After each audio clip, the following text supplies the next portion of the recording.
The security event table holds a list of, security events. Each event has an ID and an associated description called the activity. In the query, which I've already run, you can see the results. My event ID for 4688 is a new process has been created. 4625 is an account failed to log on, and so forth. So what I'd like to do now is, for comparison purposes, I want to get a count of the different types of security events that have occurred to a computer in the past. And what this does is it gives me a distinct count of events. For the AZ test, I had 10 different types of events occur to this computer in the last 90 days. Likewise, computer AZ test 3 had 8 different types of events occur to it. Now, it had a lot more events. There were just 8 different types. On a small data set, this actually runs pretty quick. But if we have a huge data set, maybe many years worth, doing a distinct count can get a little slow. Fortunately, the Kusto query language includes something called a dcount. Dcount will get an estimated number of distinct values. So if I run this query, you're going to see similar results. The syntax is a little more straightforward, though.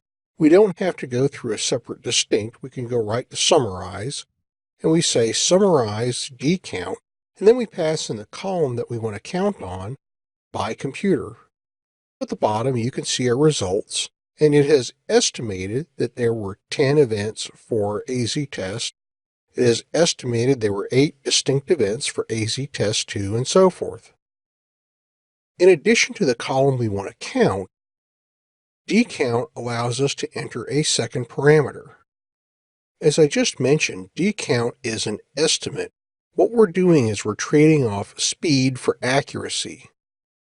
The second parameter we pass in indicates how accurate we're willing to be.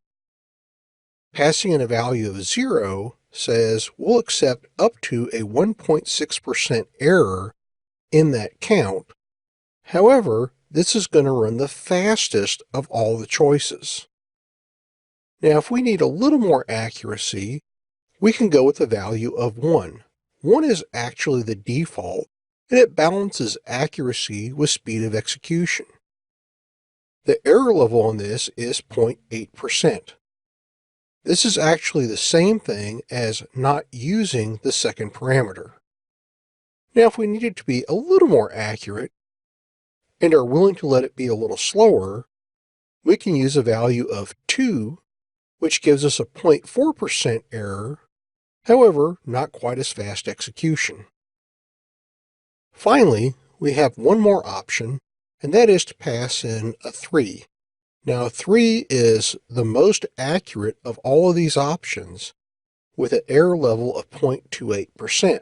However, it's also the slowest to execute. Now, in the examples I've shown here, it's actually run pretty quickly, and the numbers we get back are pretty similar to each other. That's because the data set stored in the Azure Log Analytics samples is pretty small.